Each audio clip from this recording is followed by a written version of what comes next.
First of all, the greatest financial gains that I've ever made have been from investing in this program.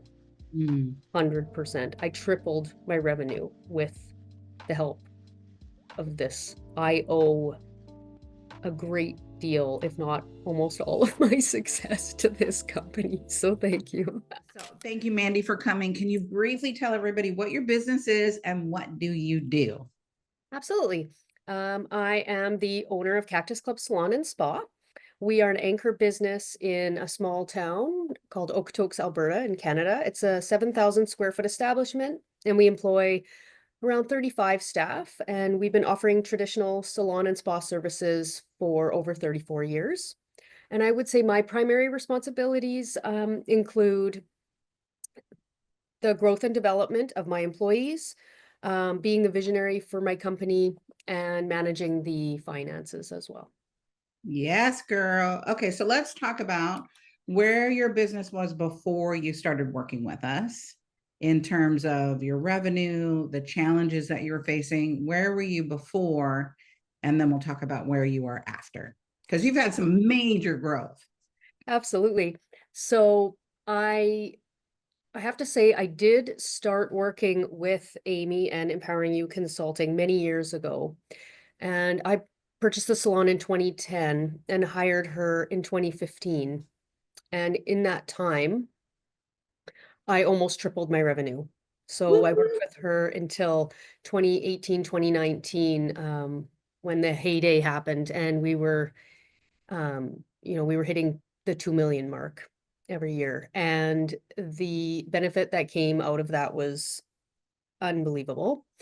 And then obviously COVID happened and we lost a lot of staff and a lot of revenue. And something that I didn't realize early on was when you're steering a really big ship like the one I am, something catastrophic like that, you just can't pivot, as so to speak, and turn it all around, by hiring one employee. It felt insurmountable. And so actually, Amy reached back out to me in 2021, and that's when everything started to turn back around. So we have seen small gains, but we're playing a big game. And I think for me, revenue growth, we've seen increases year over year in the hundreds of thousands. We still have a lot of work to go, but I would say the biggest gains that I've had are in my own personal growth as a leader. And so, what specifically? I don't believe that I truly believed in myself and my abilities. And I wasn't standing boldly in my position, and I wasn't inspiring my staff to be great. I think I lost my sense of self a little bit during that time, and I feel like upon reflection, I am such a strong leader now. Yeah. And so look at before you started working on, let's first talk about the service sales, right? When you had, triple sales. So describe the process before getting coaching, like how would you grow your sales? And then let's talk about after getting coaching and the process of building your sales. I think I was afraid of social media a little bit. I had, you know, for many years had farmed it out and was really disengaged from it. Mhm. And that can be a dangerous thing in a sense because, when I did have to sort of come back and try to revitalize kind of our social media game, for example, I didn't really have any processes, procedures in place that I could just sort of hand that playbook over to the next person to be able to manage it. And so I think we really started falling through the cracks in terms of being present online and things like that. And I also sort of tended to um, gravitate towards some more um, traditional advertising methods, right? Like, well, do I put an ad in the paper? What do I do? So I feel like now with those systems in place and having really clearly defined outcomes and goals for the people that are taking over those positions has made a world of difference. And what's been the best system that you've gotten from us that you've implemented? That you're like, oh my God, this was a game changer. If I had this way back when, what's been the game changer system for you? Oh my goodness, there's so many, I can't even pick one. But I would say for me, I've been filling out the weekly, monthly trackers for years. And I went back just to look back at my numbers, and I noticed that in 2021, I didn't fill it out. Mm, And that's really when things kind of started falling off the rails. And what wasn't happening as a result of me not filling out the weekly, monthly tracker is I wasn't having intimate one-on-one meetings with my staff and goal setting for them. And that in, I would say in conjunction with helping them to find out what their dreams and aspirations are and what they're working towards in terms of goal setting.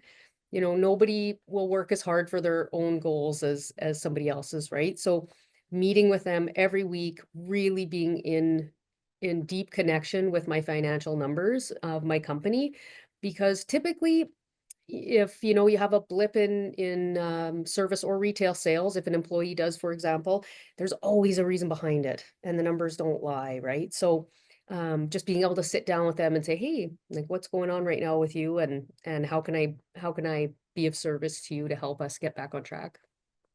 and that really speaks to your leadership, right? So describe your leadership before, because you said this year you're really working on leadership. So describe your leadership before, and then what's been the biggest change in your leadership now? I would say for me, the biggest difference is that I didn't really realize that people want me to lead them. Like, they want me to inspire and mentor them. And I felt like before Masters Academy, before all of this journey, I was quite closed off because I felt like what I thought or felt didn't really matter. It was Yeah. really what they thought about, or what it was kind of all about them, and it is. But at the end of the day, if you aren't an authentic leader and like really standing in your own power, it it doesn't resonate with the staff, and they don't know what they're working for. They don't know the greater purpose. And if I don't share my greater purpose with them, we're really just spinning our tires. And then what's been the biggest breakthrough? Because now you're sharing your purpose and you're coaching them. What's been the biggest breakthrough from that? My team culture is insane. It's so good. And I feel like it's so easy to um suggest a new way of doing something, or bring in a new set of procedural documents and say, like, I want to do this for these reasons, and this is why it's important to me. And they're really on board. And I haven't ever really experienced that before. And the company's been around 34 years. I've owned it for 15, and I've always had great staff, but I never had passionate staff. Mm. And something that you said to me when I was trying to implement this insane customer service cycle. It was just so over the top. It is over the top, and it's meant to be because that's who I am, and I want everybody to come into my business and just feel like they couldn't imagine being anywhere else. And I was so scared to implement it because I felt like it was too hard, and my expectations were too high. And the biggest moment of change in my life was when you called me out on it, and you said, how dare you? How dare you think that they aren't capable of your aspirations? And like it like makes me very emotional, because that's honestly the moment I can tell you everything changed. Mm. And so what were the challenges before, right? Like what challenges, because culture is huge, right? It can make or break a company. And I don't think as leaders and business owners, we focus enough on that. So what kind of challenges were you having before? And then did you feel like the only way to grow was to push? Talk about that for a little bit. Yeah, I think the biggest challenges were my lack of engagement and connectivity to not only my staff, but also my vision and my mission for the company. And I always had one. I've always had a mission and a vision, but they were never really deeply rooted in who I was and what I wanted. And so I think I attracted a team that wasn't necessarily, you know, rowing in the same direction that I was, because I never really inspired them to understand. Well, sorry, I never really explained what it meant really at the end of the day, what the purpose of it is of servitude and of changing people's lives. It's not just about cutting their hair, right? And I thought, because I was silly, that that was an extraordinary thing to expect of people, right? And um, and so the biggest difference that I've seen is I show up authentically. Um, I don't protect them anymore. I let them fail, um, if that's what needs to happen. And it's hard every single day. But we find ways to work together and find solutions in order to be, to come out of that um, situation bigger and stronger and better. Right. I would really just say just really being connected to my people. And that doesn't mean that I'm there all the time. I own a very big company. I do a lot of community outreach. I have 3 kids. So I don't feel like you've got to be in your business grinding away 50, 60 hours a week, but your heart and your authentic self need to be there, and your staff need to be able to know that they can rely on you when they need you. Yeah, let's talk about that grind because I think we all do that, right? We think, oh, if I just work harder, if I just do more, if I just, how has that changed since working with us? I would say that every question you ask me, it's like, oh, that's the biggest thing that changed.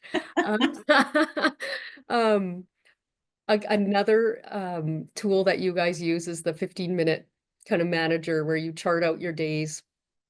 And, where are you living? Are you living in a place of, are you being productive? Are you doing things that are important and aren't urgent? And I could honestly say, all day for 12 hours, I'm doing things that are important and not necessarily urgent. I felt like I was living in the right zone of productivity.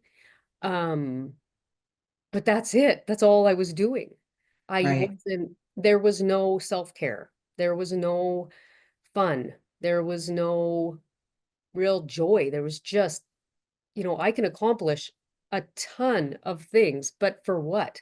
Like at what point do you just then burn out and fall into a hole, right? And this year I blocked out, when I was at one of our events, I blocked out my holidays, and I'm going to Belize for almost 3 weeks. And I never took that holiday time out of my calendar. I honored it. It's in there, and I'm going, and my salon will be just fine when I'm gone and when I get back. And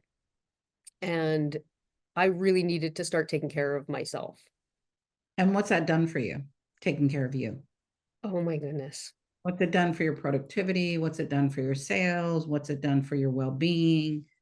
I had a moment the other day. I'm purging my office, which I think everybody should do. I haven't done it in years, and I don't know why, because I thrive in an environment of beauty and perfection, and just, I like that's peaceful and calming to me. And so I was shaking my head and wondering why it had taken me so long to do it. But I just wasn't capable back then. I had no energy. I felt I would get home and collapse, and I couldn't think. I'd have to zone out, like, cleaning, or, sitting around, not being a visionary. And I I am a huge visionary thinker. I come up with great artistic, amazing ideas, but I hadn't in so many years. I didn't even know. We would do visioning exercises, and I'm like, I couldn't even imagine what was in my future, except for just going to work the next day. That that is a depressing place to live. And like, I don't even know how I did it for so long. Sometimes you guys use the analogy of the boiling frog, right? It's like every day takes all like a long time, and all of a sudden you just look around and go, how did I get to this place of uninspired robotic thinking and feeling? And my health suffered, my sleep suffered, my relationship suffered, everything did. And it took me a long time to realize that taking time for yourself and taking care of yourself actually frees up more time and does make you more productive. And I just feel much stronger. That's so great, Mandy. I love that. Mm. So, one of the biggest things people think when they go into coaching with us is, I don't have time to do this, right? Talk about the time commitment required of being in our programs, being in our coaching, and then what responsibilities did you have? And then what did that take care of? Because you would learn to delegate, you don't have to do it all, be it all. So talk about the time commitment, because I think that stops a lot of people. It's like, I don't have time for this. Like you said, I was in this dig for so many years, like I can't add another thing. So Yeah, talk. and sorry, I didn't mean to interrupt you. Right. When Amy suggested it, first of all, I thought I don't have any money. Like, how am I going to pay for coaching and pay for these programs? I don't have any money. Um, but I felt, I'm like, I have to find the money. Something has to change. I can't keep going on this way. And time, of course. And it was funny when I first started the program. It's an hour a week that you're on a call. You get to check in with your concierge as well, right? So and that time is set aside just for you. It's 15 minutes. And I would say I commit usually 2 to 3 hours a week to my master's work in the beginning. But it didn't really feel like a lot of time because the content is so relevant, it's interesting, it's set up in a way that is engaging, and anytime you need anything, you can find it in these platforms. And I would say as the years have gone on in being in this program, pretty well, I'd say 80% of the things that I've implemented into my business, I've delegated off. We still do them every day. We still fill out every tracker you ever given me, and every single one of them is just as valuable and important as the next. Um, but I would say probably, an hour or two a week maximum, especially if the module is something that's really relevant, right? I've been around for a long time. I've been working with your company for a long time. And so a lot of these things they've just become part of our day-to-day um, duties. And so they don't seem like they take any time at all, to be honest with you. And I think I've missed one or two calls because I was dying of illness, but I feel like I wouldn't miss my master's calls for the world. That hour of time is extremely important to me. Well, I think we think, oh, I'm going to take this class and it's not going to be relevant to what I have to work on, but it's all about building your business. So it's stuff we should have been working on, but we didn't know. Right. Yeah.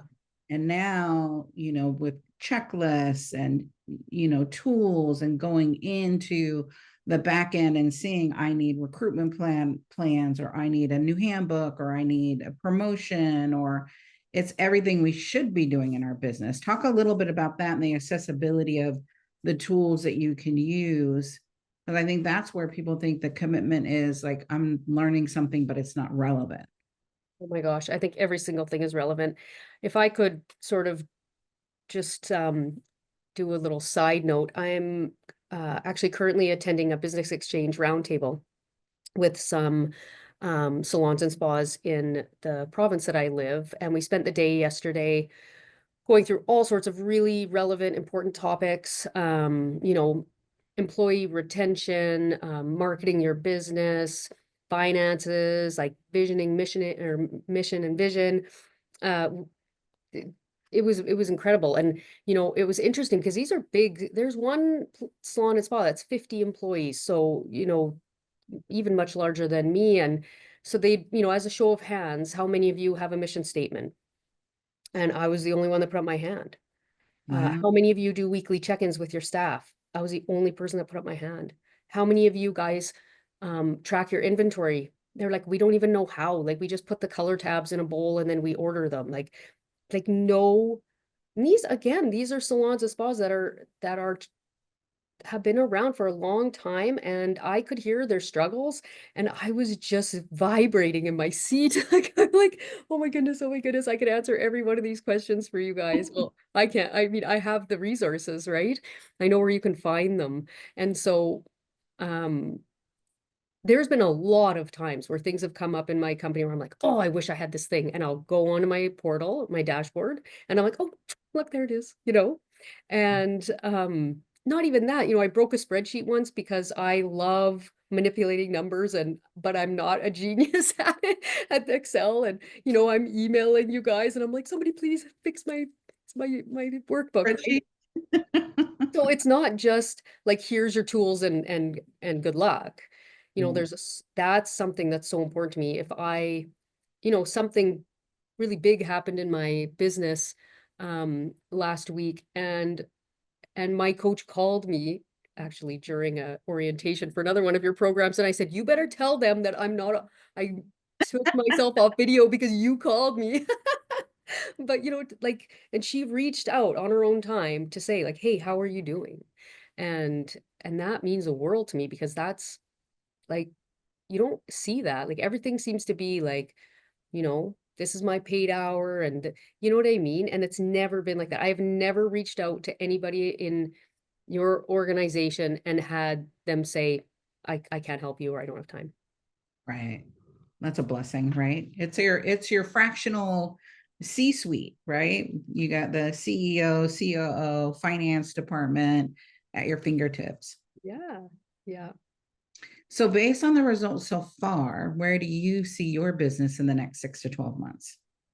I'm going to have huge gains this year. I have finally been able to secure staff. So I was 45 staff pre-pandemic. That's where I'd like to be moving forward. But even with the gains, I've hired 10 new staff. 8 of those are service staff. So my numbers are going to soar. And the team that I have right now, because I hired to culture, and I didn't know how to do that before because I didn't know what culture I wanted. And so it's like all these pieces being put in place. And that's the other thing. Every year, people would ask, are you going to sign up again this year? Like, you already know everything. Like, and I'm like, oh, you don't know what I don't know. I don't know what I don't know. But of course, like every year it's a slow build. It's a slow build of learning those skills. You have to be so patient because the person that's getting in your way is you most of the time. And we're not always quick to really come to these self-actualizations of the things that we need to change in our own leadership or our lives in order to propel our businesses forward, right? And I walked into my business the other day. You know, the big thing that happened is my general manager left. And I just took a deep breath and I went, "I I don't really need my general manager right now. Like I've got this. Like I'm really good at what I do." Yeah, Like, and that's because of this program and it's because of a lot of hard work that I've done with myself, for myself. And I just feel unstoppable right now, to be honest. I love that. So what surprised you the most about, because you've been in this program this is our third year? Yep. Yeah. So what surprised you most? Because you keep continually to re-sign up, which I love. And how long have you worked with Empowering You? How many years? I started in 2015 and just took a little hiatus during COVID. So it's been about 10 years, plus or minus a couple. Yeah, that's huge, right? 10 years of working together, right? That's powerful. So what surprises you the most About the company and the programs and about being still committed 10 years later, right? About your growth, about what every year there's something else to learn, right? What surprises you the most about that? 10 years in. you know, this business came to me by miracle, by chance. The old owner would say by prayer. She prayed and I'm the one that she chose. Um, I had no idea what I was doing.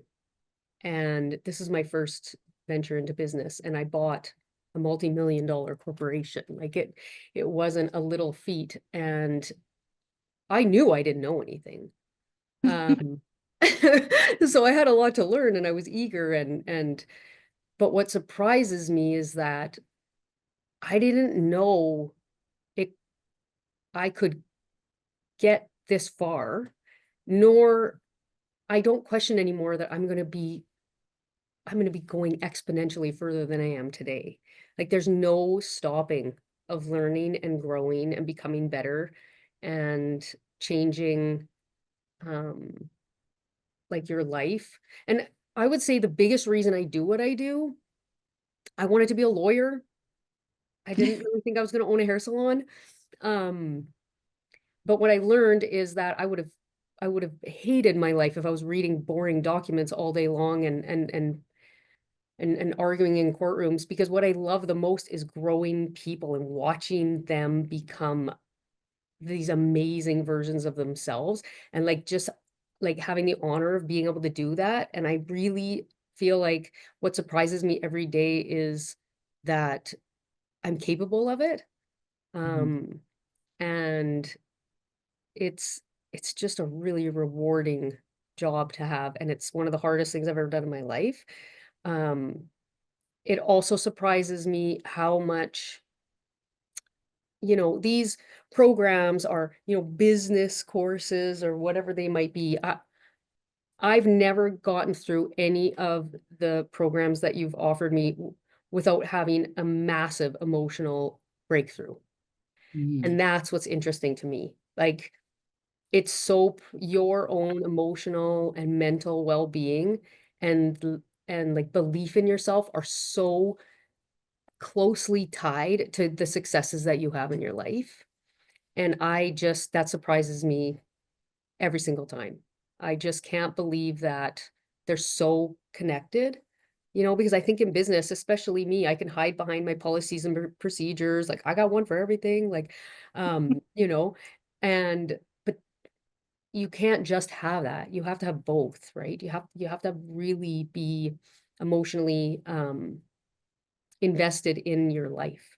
And I think that's what surprises me is that so much of what you guys teach is about honoring yourself and loving yourself and believing in yourself and pushing yourself and questioning your own judgments, um, and just getting out of your own way and like setting ego aside and just being real. Like these programs, you get in there. The first time I got in there, I was like, oh no, like I'm bawling. I'm bawling my eyes out right now. Like, and it felt good. Like it feels good to have a company that is so well-rounded. That's what I would say about this. It's like every facet of your life is touched by you.